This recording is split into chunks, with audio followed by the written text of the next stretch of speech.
โอเคครับก็กราบสวัสดีคุณผู้ชมทุกท่านเลยนะครับก็ยินดีต้อนรับเข้าสู่เกม Jungle Delight นะครับผมซึ่งวันนี้ผมเอาทุนมาที่ 5,000 เลยนะครับผมมาครับเดี๋ยวผมจะเริ่มเบ็ดที่100ไปเลยนะครับผมครับวันนี้ขอเบ็ดหนักหน่อยทุนเราหนักครับก็ต้องขอเบ็ดหนักๆโชว์ไปดิJungle Delight นี่เป็นเกมเก่าแล้วนะครับผมเก่ามากเลยนะครับแต่ว่ามันก็มีมาบ้างนะครับแต่พอถ้าเผื่อมันมาเนี่ยคือมันมาโหดมากนะครับผมเนี่ยโหดยังไงเดี๋ยวลองมาดูกันนะครับผมโอ้โหผมอย่างชอบเลยครับจังหวะนี้ครับผมโหทิ้งกล่องลงมาครับ 4,650 ครับผมโอ้โหทิ้งไว้ที่กล่องเนี่ยเดี๋ยวผมขออนุญาตปรับเบ็ดไปที่เบ็ดสัก200เลยแล้วกันนะครับผมมาไปกันต่อเลยครับผมเหมือนเดิมครับออโต้ครับผมเบ็ด200นี่ขอกล่องมาอีกดิหน่อย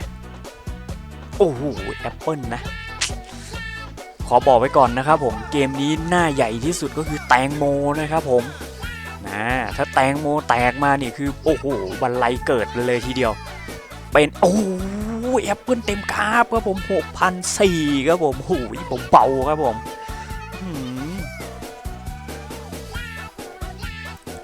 เอาอีกแล้วครับเอาอีกแล้วครับแอปเปิลมาอีกแล้วครับผมโอ้โห 5,000 ครับเบาๆครับผม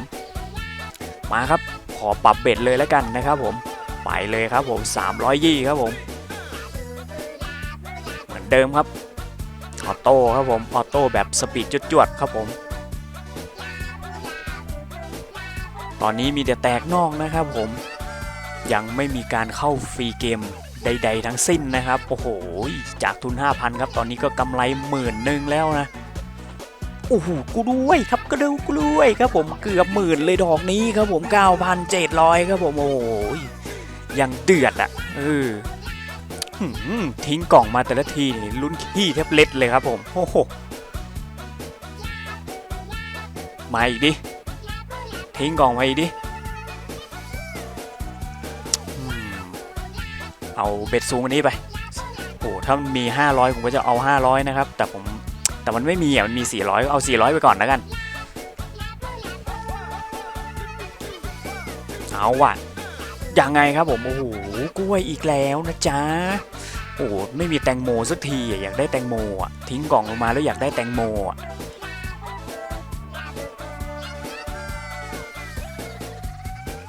ยังไงเริ่มนิ่งแล้วครับผมเริ่มนิ่งแล้วครับสแคตเตอร์2ตัวตลอดเฮ้ยมาอีกแล้วครับผมเป็นสับปะรดครับผมโอ้โหดอกนี้ครับผม16,200ครับสวยจัดเลยโอ้โหมาดีจะจัดนะครับทุนน้อยก็เล่นได้นะครับเกมนี้เอาอีกแล้วครับเต็มกราฟไปเด้6,000 9,600ครับผมโอ้โหแอปเปิลนะมาครับเดี๋ยวผมขอเพิ่มเบ็ดเลยแล้วกันเอาเบ็ด1,000ไปเลยมาลงมาดูกันครับผมโอ้โหเบ็ด1,000ให้ตายเถอะเบ็ด1,000นี่แหละไปโอ้ไม่อยากขึ้นสูงกว่านี้ ขออภัยครับยังไงเฮ้ยยังไงทิ้งกล่องลงมาไหมหรือจะเข้าฟรีสปินขอสักอันโอ้โหสัญลักษณ์สแกตเตอร์3ตัวเอาว่ะมาเบ็ด1,000ครับผมโอ้โหเข้าฟรีสปินเบ็ด1,000นะจ๊ะ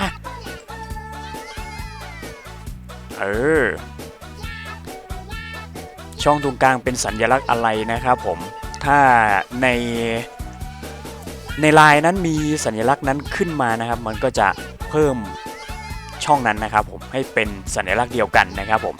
ยิ่งถ้าเผื่อมีสัญลักษณ์นั้นเยอะนะครับผมแบบนี้ครับผมก็จะเต็มกราฟแบบนี้สิครับผมโอ้โห42,000ครับสุดยอดครับผมโอ้โหดอกนี้มาครับยังเหลืออีก2สปินได้เป็นกล้วยนะครับผมโอ้โหจะ100,000แล้วเอาให้ถึง100,000ไป100,000เบาๆครับผมตอนนี้โอ้โหจากทุน 5,000 ครับแอปเปิลโอ้ปิดท้ายด้วยแอปเปิลสวยงามเลยครับผมจบฟรีสปินที่ 70,000 นะครับผมโอ้โหสวยงามครับผมขออีกสักหน่อยแล้วกัน นะครับเฮ้ย